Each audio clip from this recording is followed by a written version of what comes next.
guys, welcome back to my channel. Today I'm going to show you how to make a triple chocolate cake. It's a chocolate cake with a chocolate frosting and a chocolate ganache. So let's get started. First, preheat the oven to 350 degrees. Then to make the chocolate cake in a large bowl, add the sugar, flour, cocoa powder, baking powder, baking soda, and salt, and whisk them together until they're well combined.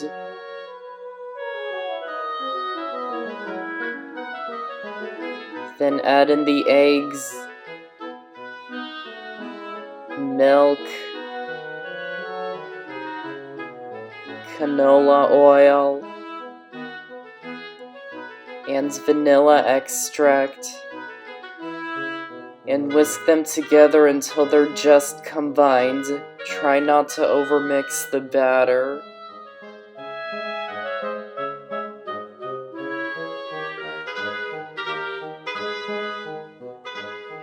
Then measure out the boiling water. Then add it to the batter. And then mix it in until it's combined.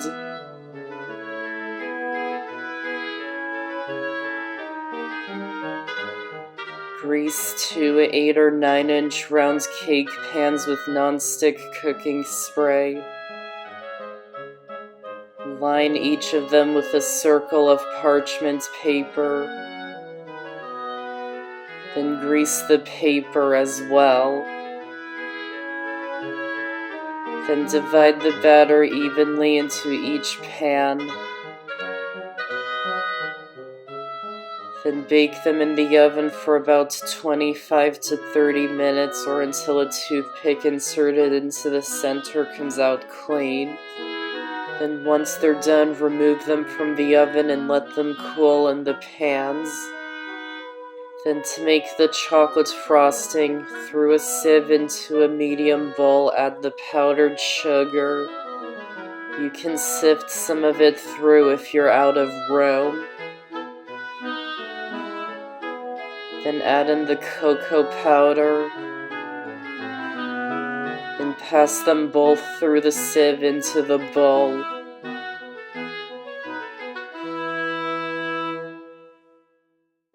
And then set it aside for now. Then in a large bowl, add in the softened butter. And beat it with an electric mixer until it's smooth. Then add in half of the powdered sugar and cocoa mixture. Then half of the evaporated milk, or you can use heavy cream. Then mix them in on low speed until they're combined. Then add in the rest of the powdered sugar and cocoa mixture. Then the rest of the evaporated milk or heavy cream. And mix them in until they're combined. And if you need to, add additional evaporated milk or heavy cream until it reaches a frosting-like consistency. Then add in the vanilla extract. And mix it in until it's combined. And finish it by hand to make sure all the ingredients are mixing in. And keep it wrapped in plastic wrap until you need it so it doesn't dry out on the top. By now your cakes should be cooled enough to handle, so run a butter knife around the edges to loosen them. Then flip them out of the pan. Peel off the parchment paper and place them onto a cooling rack and let them cool completely. Then once they're cooled completely, level the tops and cut them in half too if you like. You can use a serrated knife if you don't have a cake leveler. Then place the trimmed tops into a small bowl and keep it aside for now. Then to assemble the cake, spread a little bit of the frosting onto your serving plate. Then add the top of the first layer upsides down. Then spread on a thin layer of frosting. Then add the next layer upsides down on top. Again, spread on a thin layer of frosting. Then repeat the process again until you reach the top.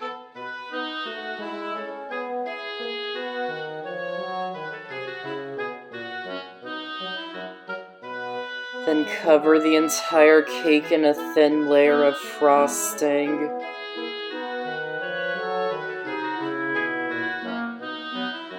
Then place the cake into the fridge until the frosting is set. While it's chilling, crumble the trimmed tops of the cakes.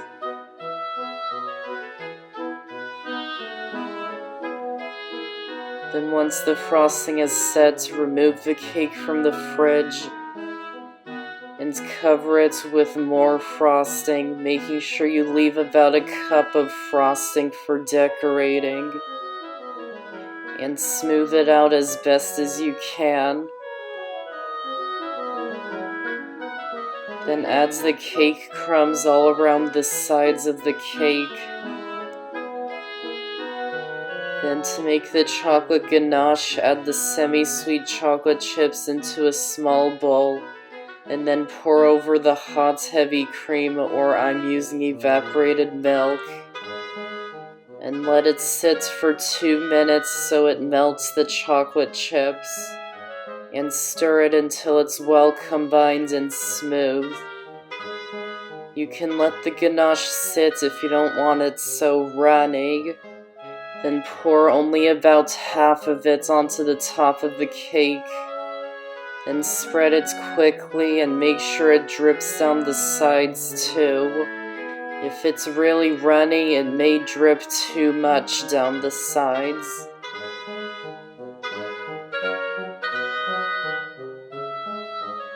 And you can add a little more of the ganache if it's not enough.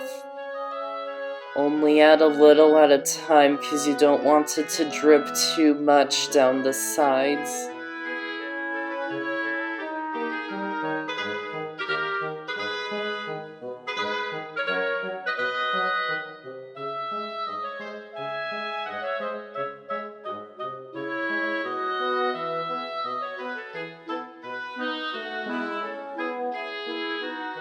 Then once you're happy with the look, place the cake into the fridge for at least 20 minutes until the ganache is set. Then place the rest of the frosting into a piping bag fitted with a star piping tip.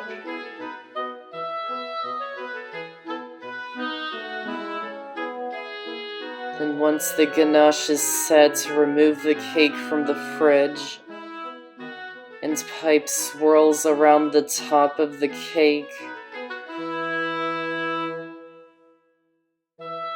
And then a border down the bottom of the cake.